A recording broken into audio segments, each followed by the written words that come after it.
Hello, all my peeps. It's Preston here, also known as Godzilla Hawk. Now, um,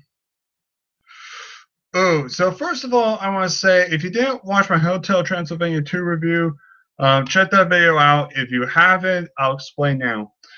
Throughout the rest of October, I'm going to be trying to do a lot more Halloween-based reviews, whether they're movies or pretty much anything that has to do with like Halloween or horror type videos, whether it's gameplays or like I said, movies. It doesn't matter. And occasionally I'll throw in a different topic video, but throughout most of the month I'm gonna be doing mostly Halloween based videos. So you can tell I did Hotel Transylvania 2. Now I'm going to do a different type of movie that is already coming out on DVD very soon, actually, which I'll actually talk about that later, maybe in a different video. As you can tell from the title, it's called the movie The Gift. Now, I'm going to be honest. This was actually quite a funny story. I was with some of my friends. I was with Jose and Brandon and one of Jose's good friends as well, and we all went to Hooters. And we were all talking because we were all hanging out for the day. And Jose came up with the idea. Said, "Why don't we go to the movies?" One sec. Okay, never mind. Anyway, so we were at Hooters, and Jose decided, "Why don't we all go to the movies?" And I said, "I'll look up a movie where we can all go see." I was like, "All right." And then he pops up this one movie. He says, "The Gift. Let's go see The Gift." I was just like, "What is it about? I never heard of it." He goes, "Apparently it's a horror, thriller, suspense movie." I was like, "Oh, I don't really do those. I just don't." And pretty much Jose just said, we're just like, "Okay, nut up or shut up, or we're gonna go see anyway." I was like, "Oh God, all right." But Brandon didn't care, and Jose's friend was just like, "Okay, well, we'll do it." So we ended up going to the theater and going to the theater. We walked out of it. Brandon was like, "Meh, whatever." Jose was like, "That was a pile of shit." And then his friend was, talking and said, "That movie was terrible. I didn't like it." And then me, I had the erection of, "That was the smartest, most original horror movie or thriller I have seen in years." It was smart. And I was like, "What were the reviews on this?"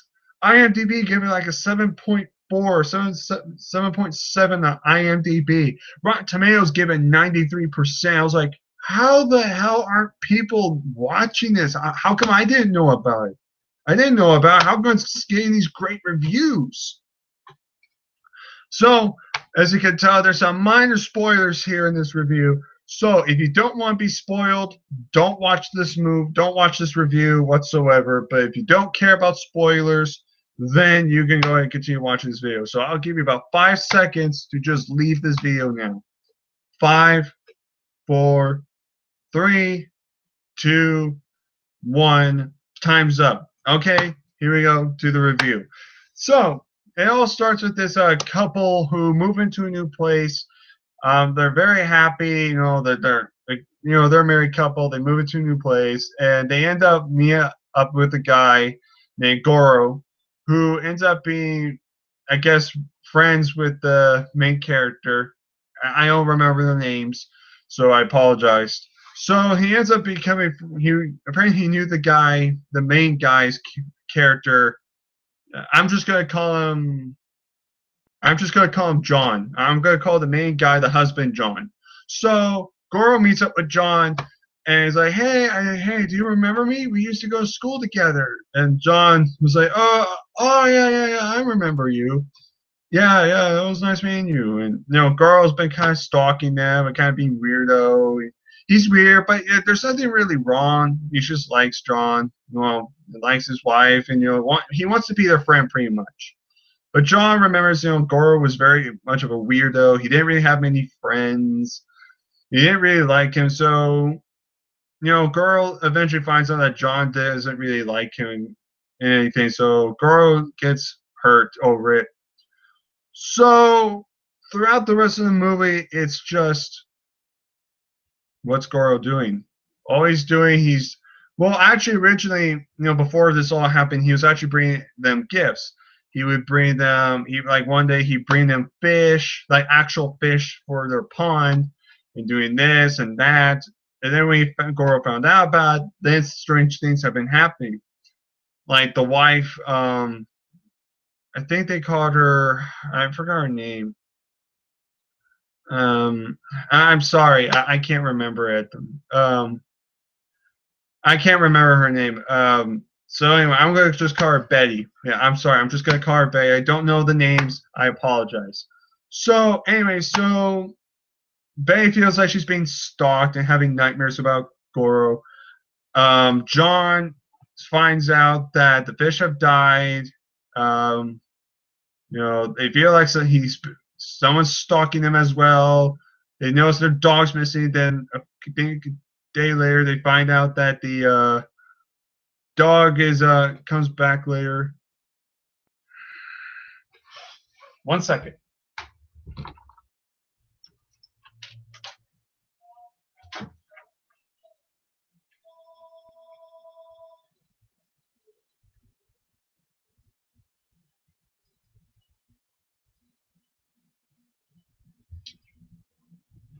Sorry about that. I am sorry. I'm not doing this review again. Okay. I am so sorry about that. The phone was ringing. I didn't know who it was, so I didn't answer it. Okay. I'm sorry about that. No more interruptions, I promise. So what was I? Oh yeah. So then John ends up going to Goro and says, "Hey, listen, leave us alone, or we're gonna file a report. You guys, stay away from us. Just stay away." And months and months go by. We find out, Bay, you know.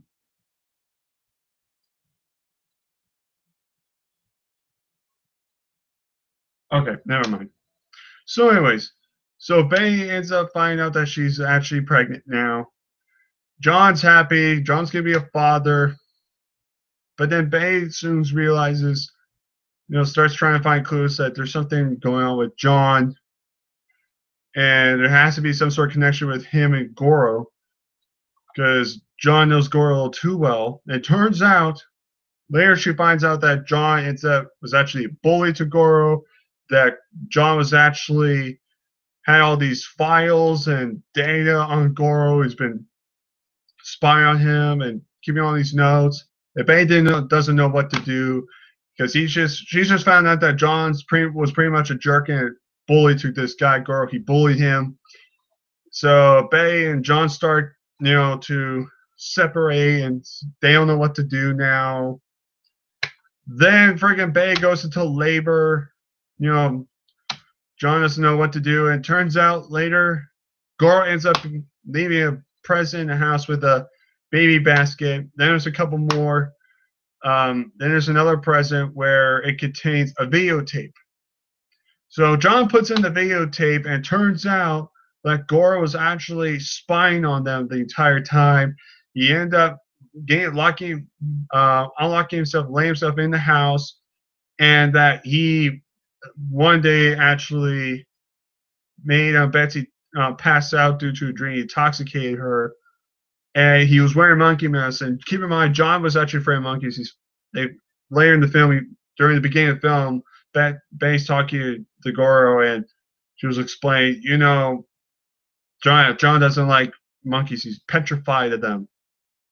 So later, during the movie, Goro ends up wearing this monkey mask, and he's got the camcorder like recording in the mirror, and it's creepy. He's like waving, and John's just horrified. He's creeped out, and you actually see Goro looks like groping Bay while she's unconscious, and then the video just cuts off. And you're like, he raped her and then got her pregnant? So then John rushes to the hospital trying to get to Bay because he's thinking Goro's over there. Bay already had her labor. Bay's gone. And he gets a call from Goro, and he's like, "Where are you, son of a bitch? Where are you?" And it was like, "You raped Betty." And Goro's like, "I didn't rape her, or did I?" Pretty much playing mind games, and that's what I like about it. Everybody's just. I'm willing to bet Jose and the others assume that. Oh yeah, of course, he's just playing mind games. He of course read bait, but what if he didn't? What if he was just doing that to mentally get into his John's mind and mentally, emotionally get into him and hurt him in that type of way? I don't think people think about that a whole lot. Where you don't know if Goro actually did that, because you actually said too that Goro actually liked Bay too, that he would never harm her. So what if he just did that whole thing as a sketch? It did all that thing just to get into his mind, think that. And John's like, "I don't believe you. You didn't rape her." And Goro's like, "Okay, take a look at the baby. Look at his eyes." You don't really see the eyes very well, but John just looks defeated at the end of it. And then Goro just pretty much just walks up, and literally that's the end of the movie. I know there's a little bit more to it, but if you see this movie, you know what I'm talking about. Why do I think this is very good? Because you didn't predict the ending. You didn't predict it at all. And two, it was suspenseful, and there wasn't a whole lot of like a pop out scares. You know what I mean? Like scares. There's only maybe like two. It was more creepy and suspenseful in terms of environment. It was the type of movie where you literally look out your window, you feel like, am I being watched? You have that weird feeling like we're looking around the house, and you feel like you're being watched. You know, you had that type of time. That's this movie. After you watch it, you feel like you're being watched somehow. You can't tell. You can't tell what it is, but you feel like somebody's watching you. You just don't know it. And that's what I like about it. And what I also like about it is the ending is realistic. It's not the stupid, he's just a psychopathic killer that, kills people, it's more like, it's more realistic. It has nothing to do with ghosts. In fact, there's not a single death in the movie with any of the characters at all. And that's what I like about it. It's something different, It's different. So that's what I honestly like about it. The suspense is great. The acting is actually pretty good. It actually keeps you on your shoes, on your toes, I should say. It's very interesting for suspense thriller to not only be this good, but original, and actually have a twist that actually leaves you thinking, lets you question stuff. Like if you've seen a movie about the cast, how he just got rid of the cast. I forgot to. I'll just mention this one little thing because people talked about it too. Is when John just finds Goro like doing these like music or comedy magic stuff. He goes up to Goro and says, "What the fuck do you think you're doing?" And Goro's like, I kept my promise. I'm leaving you guys alone." And of course, John was like, "You know what? I apologize. You know what? I'm apologizing, Goro. I'm sorry about this." And Goro's like, "I don't accept your apology." And of course, John gets pissed off, beats him up, and of course, we see Goro in the hospital with Bay. Bay asks, "What happened to your arm?" And Goro goes, "Oh, I just fell. I hurt myself. It's okay." And then, as soon before the credits roll, you see Goro looking through the entry door with the windows. He sees John look defeated. Goro kind of walks off, and he actually takes off the bandage and just tosses it. Just continues walking. And a lot of people are questioning: was he actually hurt? And did he? It brings a lot of questions, and that's what I like about it because it leaves you questions like: did Goro rape Betty or did he not? Or was he actually legit hurt and just took out the cast to prove that he was tough, or was he faking the injury the entire time? Was this all a part of his plan?